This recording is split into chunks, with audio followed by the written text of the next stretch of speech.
இன்னைக்கு நம்ம தஞ்சாவூர்ல ஃபேமஸா இருக்கிற அசோகா அல்வா தான் பண்ண போறோம். நல்லா சாஃப்டா வாயில வச்ச உடனே கரையிற இந்த அல்வா பண்றது ரொம்பவே ஈஸி அண்ட் டேஸ்ட்டும் வேற லெவல்ல இருக்கும்.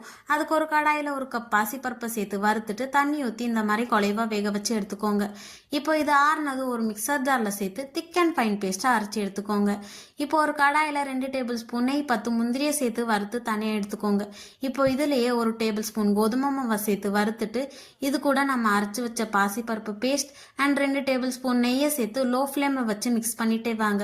இப்போ இது திக்காக ஆரம்பித்ததும் நம்ம பாசிப்பருப்பு அளந்த அதே கப்பில் ஒரு கப் சர்க்கரையை சேர்த்து மிக்ஸ் பண்ணிட்டே வந்தீங்கன்னா சர்க்கரையெல்லாம் கரைஞ்சி இந்த மாதிரி திக்காக ஆரம்பிக்கும். இந்த ஸ்டேஜில் நம்ம ஃபுட் கலரை சேர்த்து மிக்ஸ் பண்ணி விட்டுக்கோங்க. இப்போ இதுலேயே நம்ம வறுத்து வச்ச முந்திரி 2 டேபிள் ஸ்பூன் நெய்யை சேர்த்து மிக்ஸ் பண்ணிட்டே வந்தீங்கன்னா திக்காக ஆரம்பிக்கும். இந்த ஸ்டேஜில் 2 டேபிள் ஸ்பூன் நெய்யை சேர்த்து மிக்ஸ் பண்ணிட்டே வந்தீங்கன்னா அல்வா பேனில் ஒட்டாமல் வரும். அவ்வளோதான், சூப்பர் டேஸ்டியான அல்வா ரெடி. ட்ரை பண்ணி பாருங்க.